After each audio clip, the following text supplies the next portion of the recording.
10:30, London Overground, service to Enfield Town. Call at Bethnal Green, Cambridge Heath, London Fields.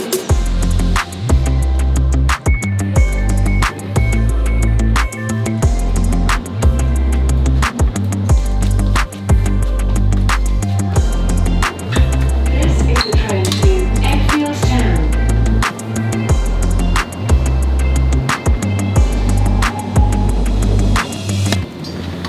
Good morning.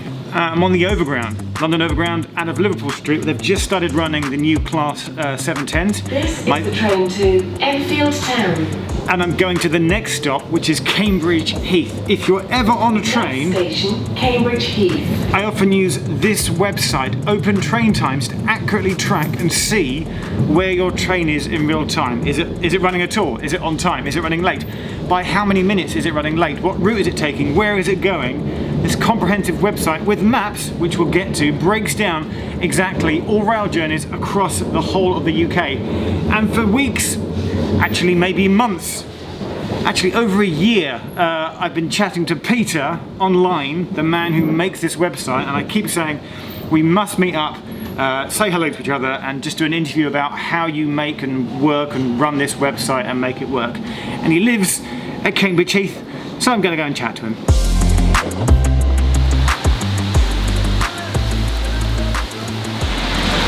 So nothing fancy, it's just a sit-down interview type of video. It's slightly raining, by the way. But it'd be great to meet Peter. Just gonna go hang out at his flat, geek out a bit, see how Open Train Times works, and ask him some questions. And the first question I asked him was...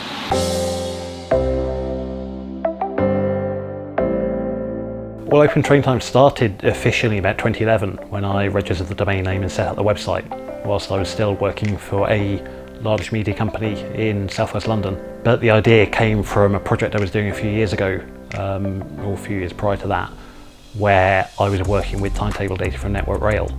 And I thought, hey, I want to do something good with this. It was about at the time when open data became a thing. So I thought, well, hey, I want to show that if I can work with the data, other people can work with the data and encourage the industry to get more of its data open. And it kind of started on those foundations. Here's technology, here's a railway, just meld it into one. Because I was missing commuting on trains after I moved into London. I used to spend about an hour and a half travelling each way to and from London. Moved into London, thought, oh no, I'll forget all about National Rail. Was that thunder? Please don't be thunder. It's gonna be thunder.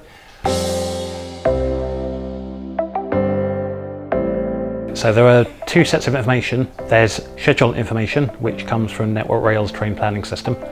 When I first started the project, that wasn't open data in the open sense, but it wasn't confidential data. So there was a bit of like, is this okay for me to use? And the sort of summary was, yes, probably. That's now published on the Network Rail Open Data Platform, which I had quite a hand in getting running and becoming a thing. So it takes scheduled data from there in a rather antiquated punch card based format. And then there's real-time data from Network Rail's various systems such as Trust, the train describer system, and the very short-term planning system. Trust is a system that British Rail developed in the 1980s to provide better information on train performance than its predecessor called TOPS. And there was a time when TOPS ran the railway. It controlled schedules for passenger services and freight services. But as more people needed to use it, as technology became better, British Rail developed a friendly user interface to the mainframe, and Trust became a thing. And now Trust records train movements, records planned train movements, and it records the actual movements that took place.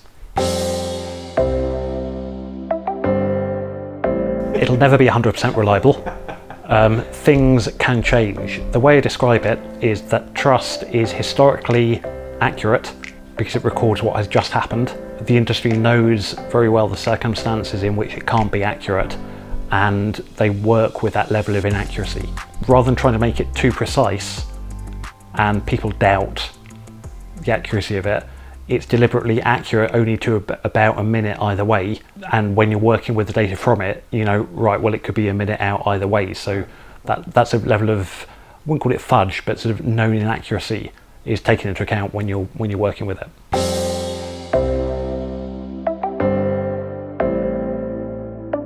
Yeah, absolutely. I had an email from somebody at the former London Midland franchise who pointed out that he'd shown a customer who was doubting the accuracy of the information on their departure boards and said, right, okay, let me show you this, brought out his iPad, got the website up and explained to the passenger how a failed train here meant that the train couldn't get through, and the customer was delighted and understood it.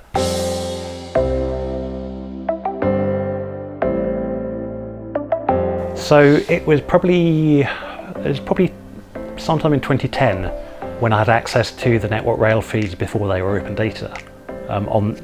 This was in the process of trying to say, yes, a mere mortal can use this data, so you should make it available, which was wildly successful. I came up with the idea of showing train positions on a map because it's more visually entertaining than just, here's a departure board.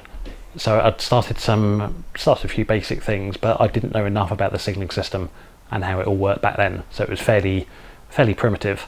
But I started with the London Overground, as it is now, route from Watford to Euston. And if I look back on that now, it's hilariously simple. But my knowledge has grown over time. I developed an in-house style for the maps. They're all drawn by hand, 100% by hand, from various sources. Sometimes train operators have asked if I can do a map of their route and given me route learning information for drivers. Sometimes I've used Network Rail's train planning system model, which is available on the open data site. I've used a number of sources for doing it. Yes, there are other sites out there who may have coverage of the whole country, but I've found automating producing the maps doesn't give you as visually pleasing looking a map as if you actually spend the time to do it yourself.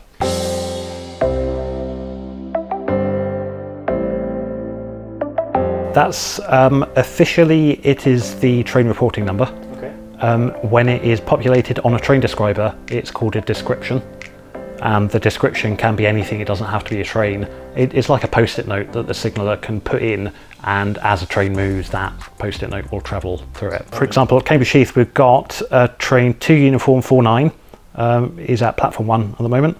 And we've got train 2 Delta 40, it's probably just passing the platform now.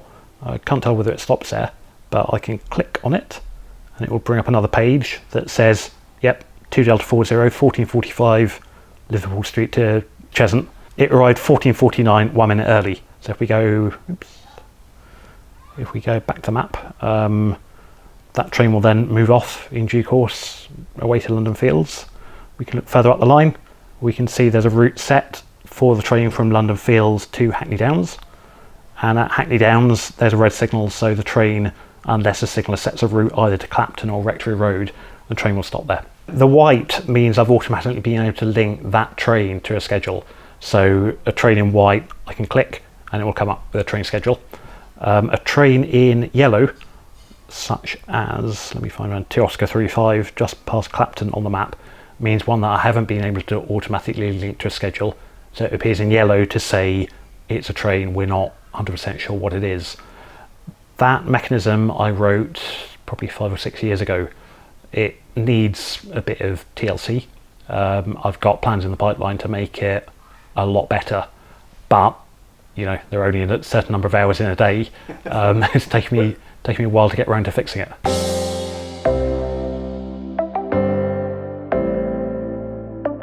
Up until probably about 4 months ago, it was just a part-time hobby, albeit a hobby that took up a lot of my time. But when you're doing something that's fun, you don't really notice it. It's sort of taking up your evenings and weekends. But I quit my job about 4 months ago, and now I don't run the the website is run free to use. They'll never be charged for it, but I have people who want me to do analysis work off some of the data the website uses, and I also work for various companies doing technology consulting.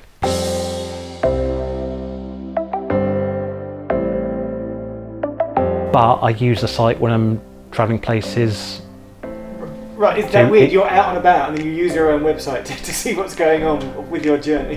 It's not quite as weird as a time when I was going from King's Cross up to Leeds, and I was about to go into the lounge at King's Cross because I had about an hour before my train, and the person at the lounge actually had my website up on their iPad, and I didn't make it into the lounge because we spent 30 minutes talking about the website, which is, you know... Did you literally walk up and go, hello, I'm the man behind this website? I showed my ticket, and then I looked down and I said, that's my website. It's like, you did it? It's like, yeah. Wow, it's amazing, I love this. Can you do this? And we talked about King's Cross and the limitations of showing the layout at King's Cross, etc. And it was a very entertaining 20-30 minutes, but still caught my train, but didn't get to sit in the lounge. So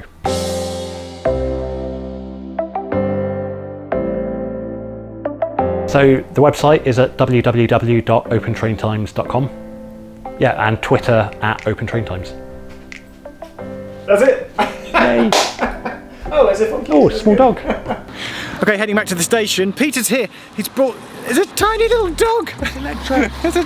The best Italian greyhound in the world.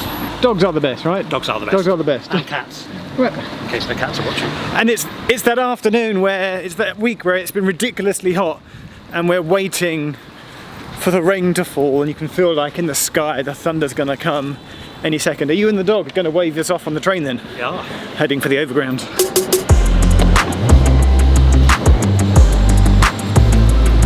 Platform 1, I'm going to get the 1534. I'm going to check where that is on the app. So the dot matrix at the station is saying it's 1 minute late, and that concurs with what Open Train Times is saying. Well done. Thank you. Well done, your website works. Well done. Thank you. I shall be using this in future.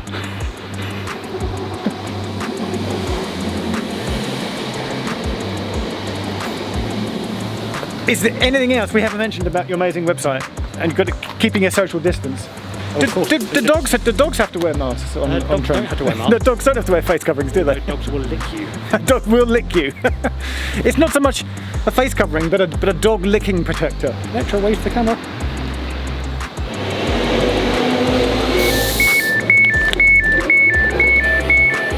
Thank you so much. Pleasure.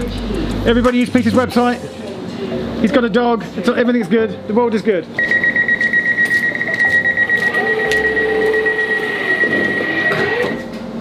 This is the train to Liverpool Street. Next station, Bethnal Green. So that is Peter. Thank you, sir. The man behind Open Train Times. That is on screen now. Bookmark it. Save it on your phone for next time you're out travelling and you want to check exactly, precisely where your train is. You can also follow him on Twitter. Thanks very much.